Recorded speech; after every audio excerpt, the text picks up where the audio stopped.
Okay.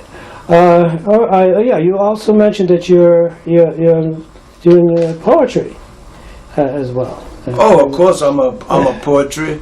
I found I didn't realize I was a poetry till maybe around 2000 in 2000, and the first time I started doing my oil painting, I got over I got over 400 oil paints in this house, and as you know, you have to walk sideways to come in here, and then a couple of years later, I found out I was a poet, and poets just started coming to me, and it come to me almost every day, 2 or 3 times a day. And this is a piece of poetry that I wrote. It was on Good Friday. The title of this poem came to me from the spirit of Good Friday, from the Creator, April the 6th, 2012. I wish I had been Methuselah, the father of Noah. I wish I had been Noah that God gave to design the measurement to build the ark and save the righteous people of this world. I wish I had been Samson, the strongest man in the world. I wish I had been Hercules, the most unique fighter in the whole wide world. I wish I had been Enos, to travel around with God, to go to heaven with whole body and soul. I wish I had been Moses, that God gave the commandment to from the Israelite people. I wish I had been John the Baptist, the cousin of Jesus. I wish I had been Jesus, who had already been to heaven and came down to earth to save all mankind. I wish I had been Abraham, the father of all different nations. I wish I had been Muhammad, to ascend up into heaven, body and soul. I wish I had never been Adam, who called mankind to sin. After observing Adam, now I wish to be myself. Okay, this next one I want to say, just drop me off in Harlem. I don't care nothing about Chicago. I don't care nothing about Detroit. I don't care nothing about Milwaukee. I don't care nothing about Cleveland. All I want to be is in Harlem. I don't want to be in Philadelphia. I don't want to be in Pittsburgh. I don't want to be in Petersburg. And for God's sake, don't come up with that Atlanta garbage. I am the original from there, and definitely I don't want to go back. Just let me stay in Harlem. Don't tell me about Beverly Hills. Don't tell me about Miami. And just let me stay in Harlem. Don't come up with that I'm from Africa. Africa might be my home, but Harlem is my tail. Just let me stay in Harlem. Harlem, Harlem, Harlem. I love Harlem. Thank God for bringing me to Harlem. Very good. Very good. Yeah, that's some of my poetry, and I was sure. Okay. All right. This is Okay, this is a painting I did with my regalia on of myself. And a lot of people ask me, how could I do myself? I tell them I've been living with myself all my life, so I should know how I look. Okay, and this is another.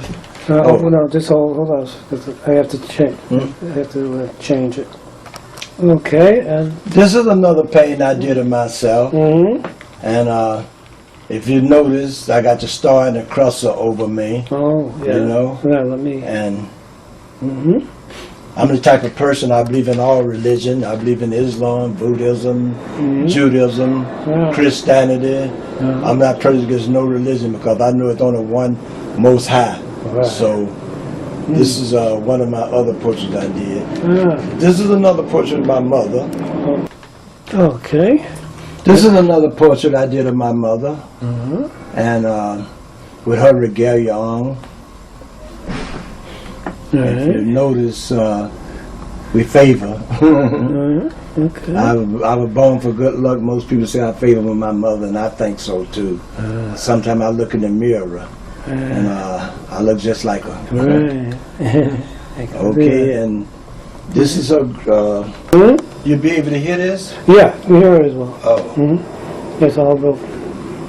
You won't see me, but you'll still hear my voice on these. You'll hear your voice. Okay. Okay. You ready? Okay. This is a picture of my mother that you just saw. This is my grandmother. This is the one that raised me up and told me that we was Native American. When I was 5 years old, she embedded in my head and told me her grandfather had 2 long braids. And This is the one first told me I was native. Mm. And I never knew what kind of native mama was, but one night she came to me in a dream, and she told me to go tell everybody she was a Sioux. And I started looking at the Sioux features, and she got the same feature to me as a Sioux. So I went and told my mother, I said, Mama's told me, she said, what Mama tell you? I said, she told me a dream. She said, oh, that was just a dream. I said, well, I'm going to go by the dream then, because we never know what that. So right now, I just say, I got down there she was a Sioux, because that's what she told me in a dream. And dreams can be very true. So I'm going by the dream. Yeah. This is a... Okay, hold it. Okay. You ready? This is a painting I did of all 44 presidents. And this is a painting, if you can see, I haven't completed yet, but I will in the future. I'm the type of person I'll be jumping from one painting to another. So I had a little girl that come in. The funny thing, she named me left one of the presidents. I did the painting, and only somebody I knew is George Washington and Barack Obama. And that's cute. And I did the paint. Also, I got another paint to show you that I did.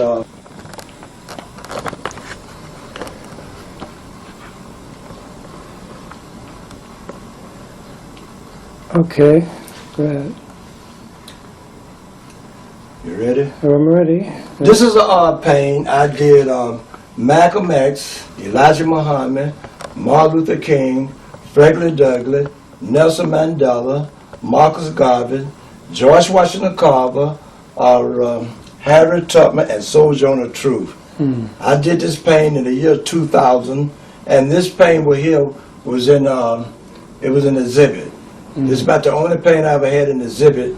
Out of all the paint that I got about 400 paints, and this is the one I had in the exhibit. By the way, this paint is for sale for about 20 grand. Where was it exhibited? It was exhibited on 125th Street at the Art Gallery on 125th Street. If you notice, I still got the exhibit paper on there, and I never took it off. I'm taking it off now. Yeah. You know, it's called H&M. A Harlem art store. Right. H&M Harlem art store. So this is the first time I ever took this stick off. Matter of fact, I better put it back on there. Right, probably. But this is an art painting I did in the year 2000. And this painting here was going for 20 grand. You know, so if anybody interested, you know, you can get in touch. You know, very important painting. You know, but done in the year 2000. You know, the older the painting is, the more value it is. Now, wait a minute, I got another to show you. This is a painting I did here and about 20 years ago. It's a nice Native American. It's an art painting, and nobody never seen this painting. It's the first time it ever been shown. You know, a very interesting old Native American man just came to my head, and I just did it from my head. Very interesting painting. Interesting, yeah. You know? All right, let me show you this here.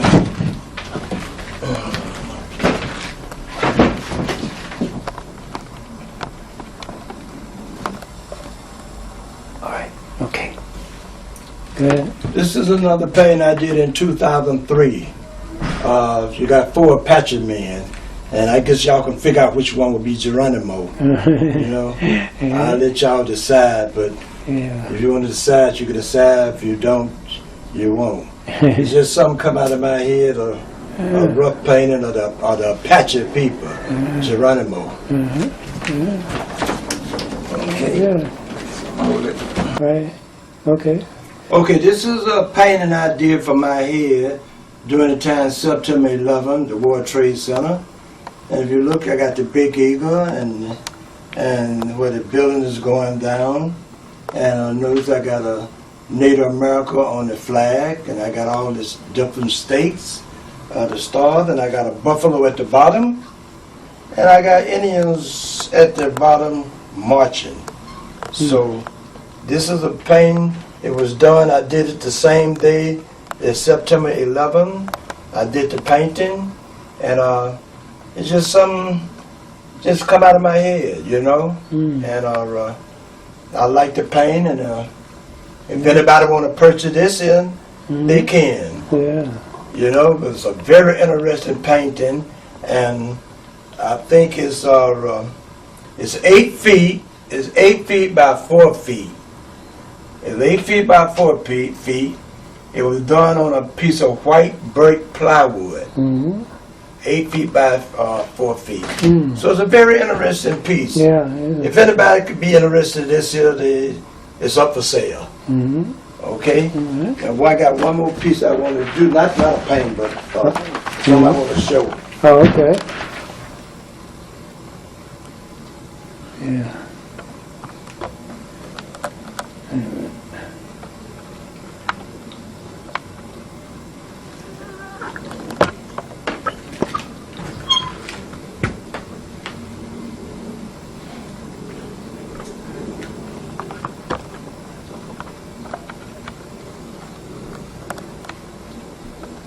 Yeah. Okay. That's one. Just leave it on for a few Which minutes. one you can... Oh, just leave it on for a few minutes so people can get a good look at it, and then we'll move the camera over there from that angle. Is there a plug in there? Yes, that I can it's use? right here. Yeah. Okay. I'll have to move the camera. Okay. Yeah, then you can get Obama and Michelle. Yeah. Okay. You ready? Mm-hmm. This is a sculpture I did of Obama and Michelle. Believe it or not, I did both of them at the same time within 2 weeks. They are made out of, they got bronze cover, and I took and I molded them with the clay and stuff and came up with this idea. With him taking, if you notice, he got his hand raised and she holding the Bible, and he taking the oath during the time he was voted in for president. Yeah. Right. You know, these two pieces weigh about, I say about 800 pounds a piece. Oh. And this right here is Michael Jackson. I did Michael Jackson. I did a sculpture of Michael Jackson here. And I did Obama and Michelle first. And also I did the 2 kids too. But they in the winter, so I didn't bring them out. But I did all 4 of them with like in a month, on a month's time. I'm a very fast artist. I was born, God gave me the gift to do this here, so I do it. You know, so this is the Jackson. Also, I did Bruce Lee. You know, I got Bruce Lee in the other room in the window with his walker chalk, and I feel proud of my work. This is what I like doing. I do what I like, and this is my collection. Okay. Okay. Okay. There you go. You ready? Mm-hmm. This book was done called The Keeper of the Fire, and this is a picture of the Keeper of the Fire. And this book was about 200 of them was published and printed. And if you see me and him, we had the Shinnecock powwow. Could you see it? With the Shinnecock powwow on this here. This is a grand entrance we were walking into. Me and him was walking together. And also,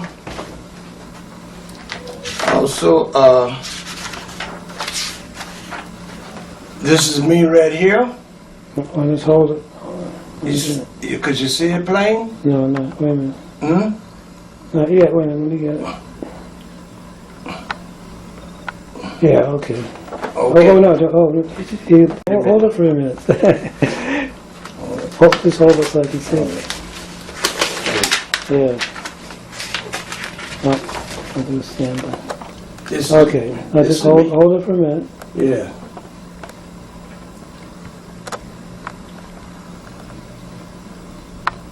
Okay. I want you to read that over again a minute. Okay. All right. And okay. Okay. You ready? Mm-hmm. Yeah. I have something to read a little about myself. Born Robert Cornelia Bank in Atlanta, Georgia, 12/16/1940. I have first got a glimpse of my heritage from the mouth of my grandmother, Alberta. I was then 5, now 64. I have been determined to further develop and knowledge of my history. During my youth adult life, grandmother came to me in a dream and told me she was a Sioux. I began interested, and today I am eagle-eyed. I found out my father's side was Cherokee, and research found from the Cherokee root, Sarah Hudson, my great-grandmother, was both from Georgia to Oklahoma area. During the Trail of the Teal, one would find her on the 1883 Heston Road.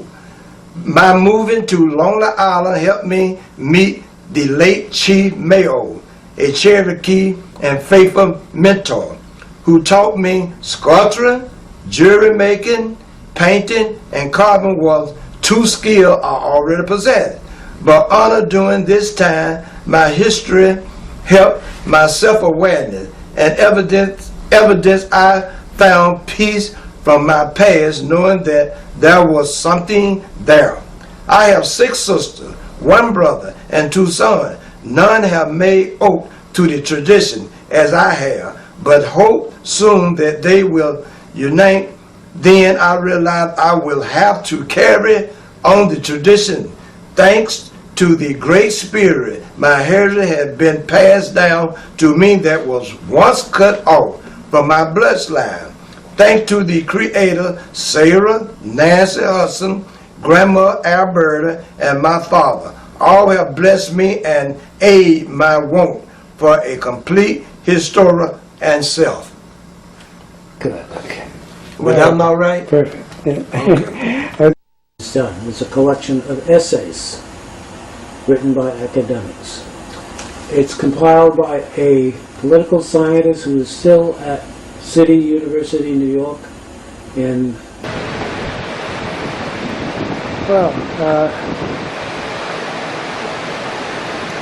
first of all, how long have you been in New York? I came to New York when I was about 50 years.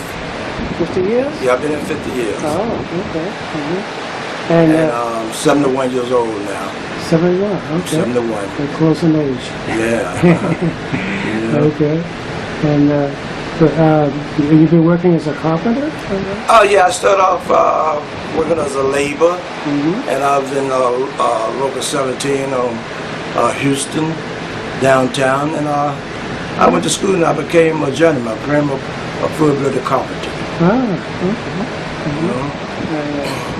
And all this time you were painting, or was that No, I wouldn't develop my skin as a painter. Then I was always an artist, but I never knew that I was going to be a painter. But what happened, I moved out to Long Island, and I met some of the Shinnecock, and I met some of a Cherokee by the name of Chief Mayo that left me paper that I could take his place after he went on the other side or passed away. And in 2012, I started painting. 2012? Yeah, 2012, that's the first time I ever painted. I could always draw and sketch, but I never can paint. And in 2012, and then after I started painting, the first one I painted an old man, and he can, if you like for me to get up and show it to you and bring it to you, I went to the habit here, you know. Okay. But I got it over there, I can show it to you. All right, well, we'll do that. The first one I ever painted, Well, don't stop now. Oh, okay. Just talk okay, about I'll show it to you. Okay.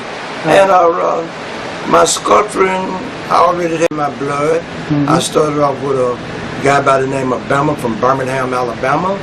And I started carving white bird out of chisel. And he told me, he said, once you start carving, sculpturing will be more easier. You know, because you make a mistake sculpturing, you can always take the clay and straighten it up.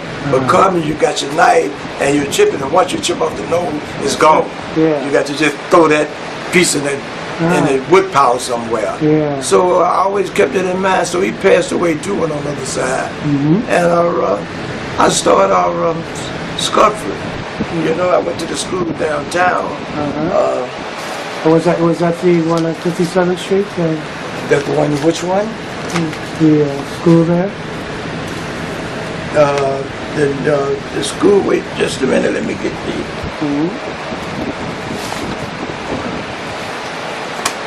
I went to this school. Right. Yeah, I know a few people. Yeah, and I started.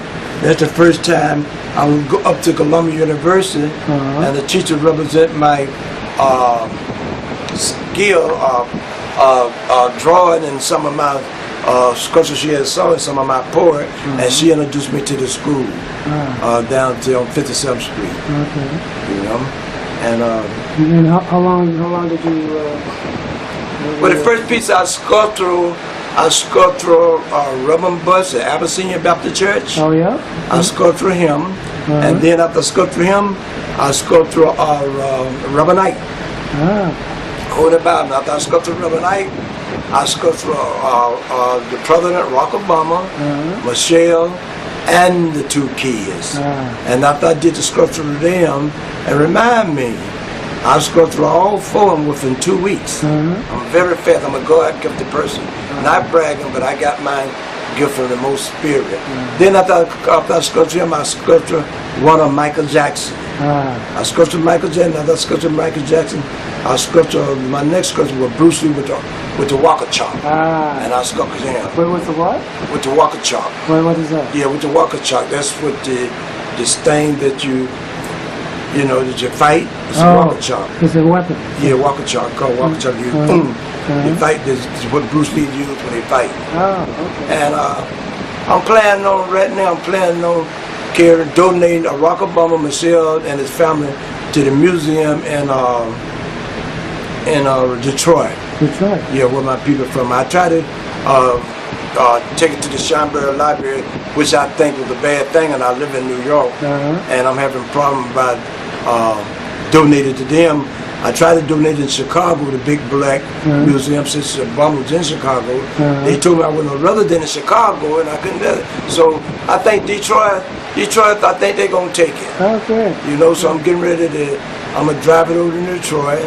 I got the measurement, how much it weighs, something like, maybe like 300 pounds of Obama, Michelle like 250 pounds.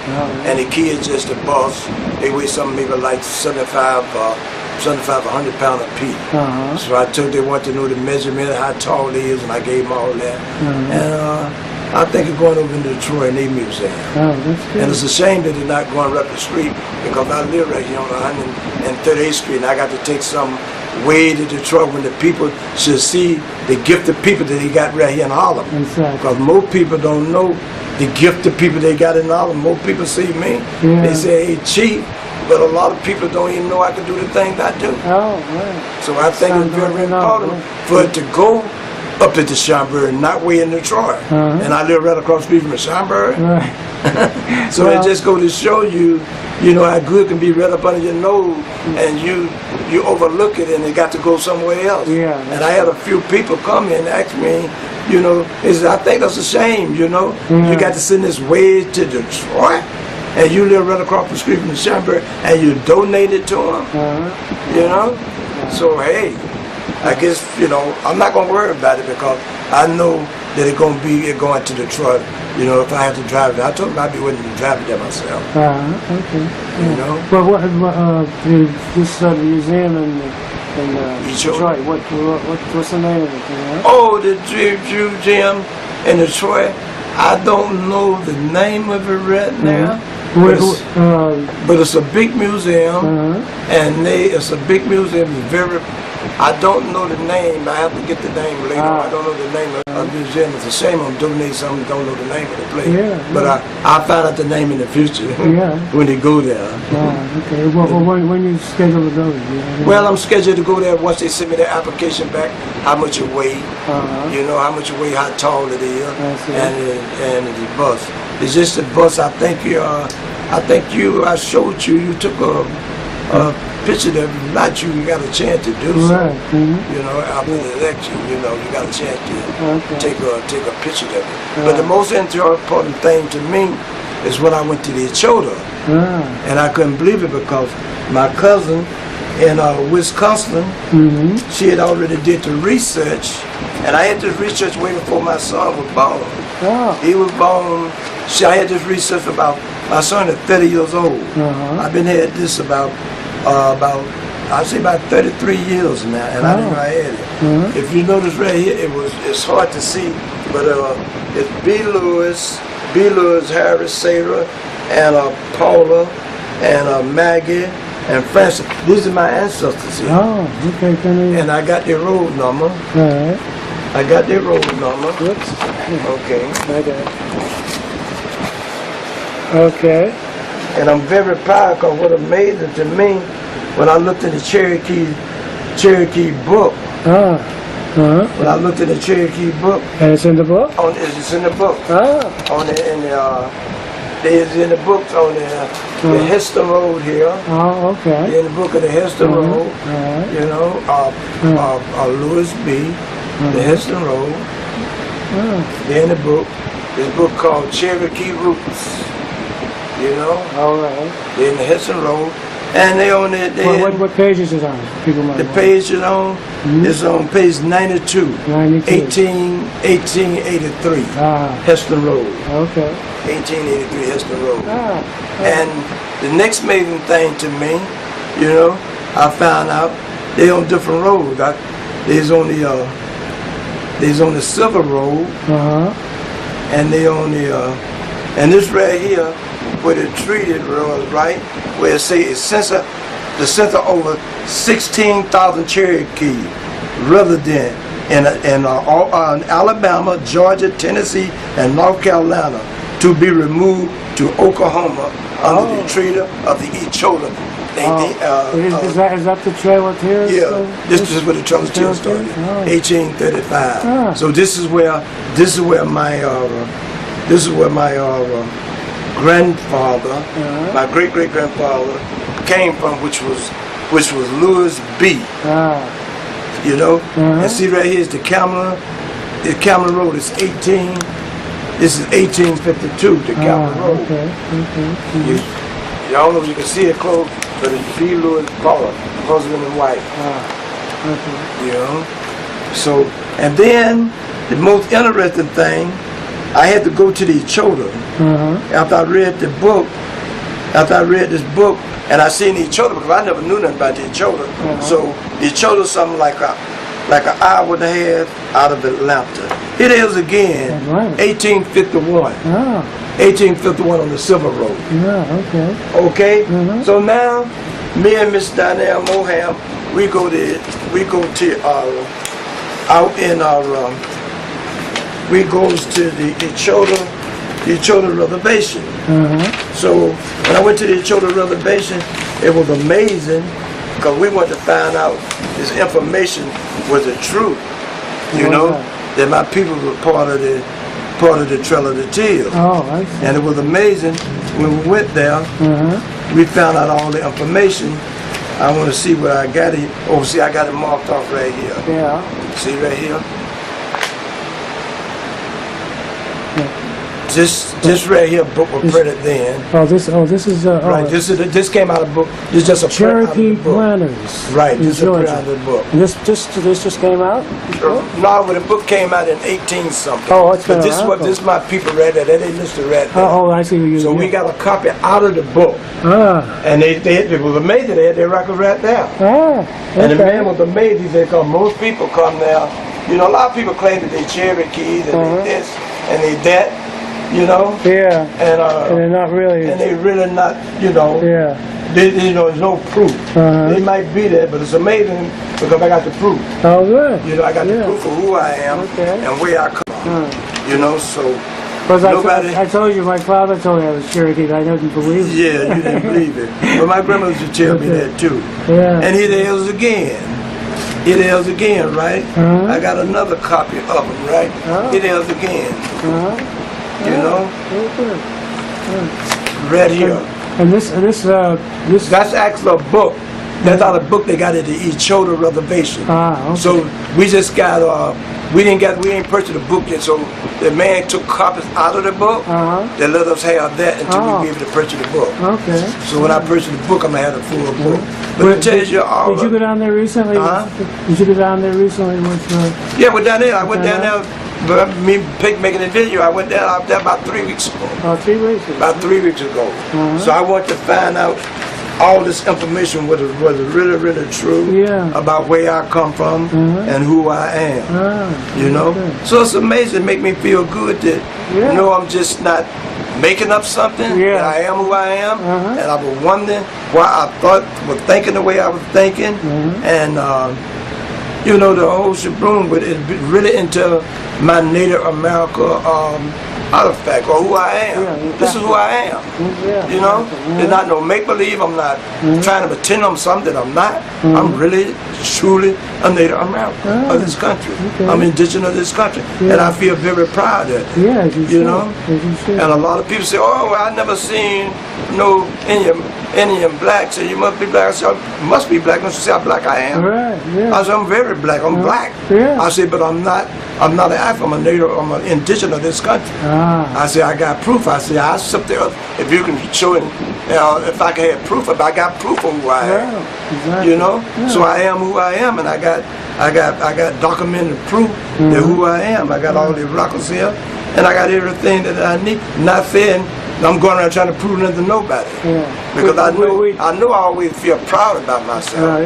You know, and I was always like. You know, Native Americans, most of us, we good with our hands, you know? And even down to the school, the guy was saying that I never seen a guy construct so fast like me. Because it's in my gene, it's in my makeup. And the way I understand it, my grandmother told me when I was small, that, which we ain't found her side, this is my mother's side, that her father wore 2 long braids, right? And he was a very good, he used to sit on the porch and carve. So I could have got it from him, I could have got it from my other side that I know about here, or whatever side I got it from my heaven. You know, the Creator blessed me to be able to be good as a good carpenter, a good painter, a good sculptor, and I'm a good poet. You know, and ain't no telling what else I got that I ain't tapped into of my nature that the Creator done gave it to. But I always give thanks to the Creator, because I knew if it wasn't for Him, I wouldn't have none of this here. And with Him, they guide me back to who I really am. You know, and I feel thankful for this here. You know, I really feel good that, you know, it's the best feeling it is when you know who you are. You're not just sitting about. Most people just say, oh no, my grandmother wore. But what about you? Everybody, oh, my grandmother, she had hair way down there. You know, my grandmother, in her hair wasn't way down there. I mean, she had hair, but it wasn't way down there. I mean, what about you? Nobody asked me. They say, oh, you any? I never tell them about my grandmother wore. Even though she was, oh, my grandmother wore. They always put the blame on somebody you can't see. What about you? People look at me, ask me, are you Native American? I say, yeah, I'm Native American. You know, they say, what kind? I say, little boy, Montauk. And a Cherokee. You know, I know that for a fact. And I got very, my father came from a place called Twiggs County, sits in the city of Georgia. And there's a platinum city in Georgia, and they own all kind of land. That's where the banks, my name Banks, come in there. Banks, and my grandfather, he owned a lot of land. And the way I understand that they took his life because he was a very wealthy man. He got a life down there. That's the record that we got. And I don't know whether they were jealous or what, you know. I know people can be very jealous and very jealous. Very jealous. So the Ashley part is where B. Lewis come from. That's my grandmother. My grandmother married the Banks. And we found out, we visited the grave site, and we see it, and they built a big, brand new church, and it sits in the center of Georgia, which is called Twiggs County. This platinum sits in the center of Georgia, and they got my name on it. And old man Lewis, old man Pex, on my grandmother's side, he took and moved to left Twiggs County and went to Cleveland and made his own family. But he really was an Ashley. He was right, and. They claim he was white, you know. But my family is all mixed up. You know, like Some of us look white, some of us look jet black, some of us brown, some of us all kinds of we shit. come in my family, we come all complexion, Ah. you know. But due to the fact we all come from the same ancestors, Exactly. because like I say, how they come in about old man B. Lewis that I just showed you in the book. He was European, and he got with my great grandmother and they had kids, so they had half breed kids, and them the one they made go out to Oklahoma to trail a deer.